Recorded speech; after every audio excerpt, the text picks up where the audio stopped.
Welcome to Gloriman spends 100 days becoming the greatest DJ in the world. Beginning of story.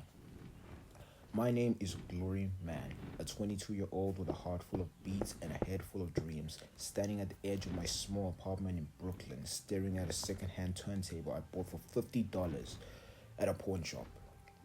The morning sun spills through my cracked window, painting golden streaks across the scratched vinyl records scattered on my floor. Today, July 23rd, 2025, marks day one of my 100-day quest to become the greatest DJ in the world.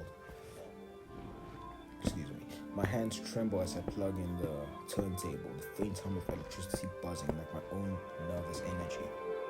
Yeah, I've got no gigs or reputation, just a burning need to make music that shakes souls. The world doesn't know me yet, but I swear it will. I start the day by flipping through my vinyl collection, a mismatched stack of disco, hip-hop, and techno records I've scavenged from thrift stores and my uncle's attic. Each record feels like a relic, holding stories of dance floors I've never seen.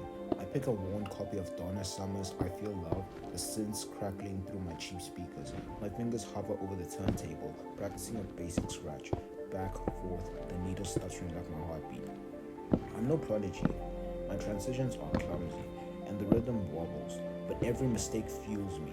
I imagine a crowd, their hands in the air, waiting for my sound to set them free. My apartment smells of burnt toast and ambition as I sit cross-legged on the floor, watching YouTube tutorials on beat matching. The instructor, a grizzled DJ named Spin Master J, talks about feeding the groove.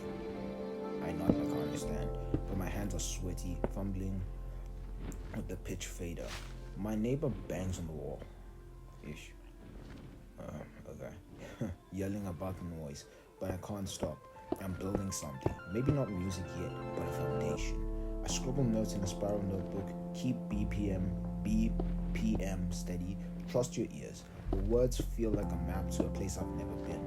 By noon, I'm starving, but too broke for takeout. So I make a peanut butter sandwich and eat it standing by the window, watching kids play basketball across the street. Their laughter mixes with the faint thump of my speakers, and I wonder what kind of music they dance to. I want to create something universal, a sound that binds strangers together. I clean the sandwich crumbs off my hands and head back to the turntable, determined to nail a clean transition between two tracks before the day ends. My fingers are steadier now, but the dream feels heavier. In the afternoon, I take my beat-up laptop to a coffee shop down the block, the kind with chipped mugs and baristas who don't smile. I sip a $2 black coffee, wincing at its bitterness. I search for local DJ events. I find a flyer for an open deck night at a dive bar called The Pulse, happening tomorrow? Okay. My stomach flips, fear and excitement tangled together. I was never played for anyone but my mirror. Sad, huh? I emailed the organizer, a guy named Rico, begging for a 15-minute slot. My message is half confidence, half desperation. I hit send and hold my breath. Back home, I dig through my closet for something to wear to the Pulse, something that screams DJ without trying too hard. I sit on a black hoodie with a neon green logo. I drew myself with fabric paint, a stylized G that looks like a spinning record. My sneakers are scuffed, but I polish them with a damp rag until they gleam under the lights. I stand in front of my mirror, practicing my stage presence, nodding to an imaginary beat. Yo, this is DJ Gloriman. I say, my voice cracking. I laugh at myself, but keep going. Night falls and I'm back at the turntable. Headphones clamped over my ears, the city's hum fading into the background. I'm trying to mix a classic house track into a modern trap beat, but the tempos clash like a car crash.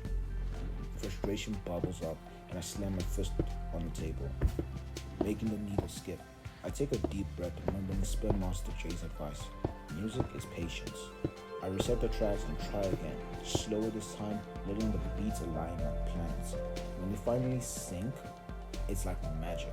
A tiny victory that keeps me awake past midnight. Day 2 dawns with a reply from Rico. I've got a 10 p.m. slot at the Pulse. My heart races as I read the email twice to make sure it's real.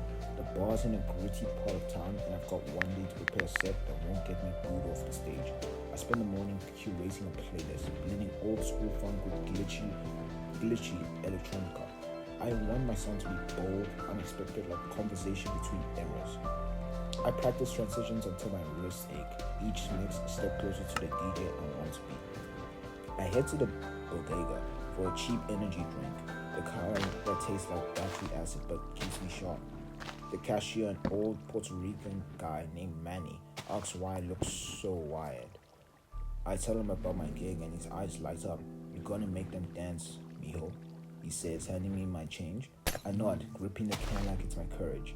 Outside, the city pulses, car horns, laughter, distant sirens, and I feel like I'm part of its rhythm for the first time.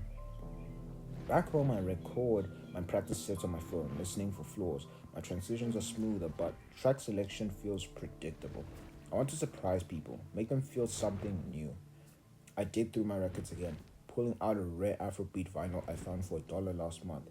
Its polyrhythms are wild, unpredictable, and I spent hours figuring out how to blend it. With a deep house track, the result is chaotic but thrilling, like a storm you want to dance in. Evening comes and I'm a bundle of nerves pacing my tiny apartment. I pack my gear, turntable, laptop, headphones, and a USB stick with my tracks into a battered backpack. The Pulse is a 20-minute subway, right away, and I leave early. Honestly, I have to, clutching my metro card like a lifeline. The train is crowded, and I stand pressed against the pole, imagining the crowd at the bar. Will they cheer? Will they ignore me? I close my eyes and basically just visualize the perfect set. Every beat dropping like a bomb. No pun intended. The Pulse is a dimly lit hole in the wall. Its neon sign flickering above a door, covered in stickers. Inside, the air smells of stale beer and sweat. And the stage is just a corner with a folding table and 2 turntables.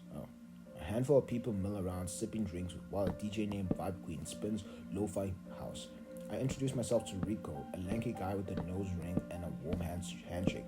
"Don't suck," he says with a grin, and I laugh, hoping he's joking. Hopefully. My slot's in an hour, so I sit at the bar sipping water to calm my nerves.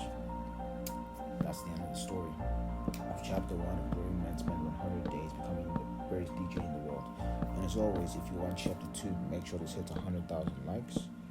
And yeah, anyway, like this video or share this on your socials and comment down below what you think of the story, as well as other stories like me talk about. And if you want a chapter 2, of course, 100k, then there'll be a poll about it. If you say yes, there'll be a chapter 2. If you say no, there'll be no continuation of the story. And as always, appreciate you, fam. And yeah, have a great day. What else? Yeah, end of story. Right? That's it. Pretty sure. Yeah. Oh yeah, subscribe. We're trying to get to 1 billion family members on YouTube. Right?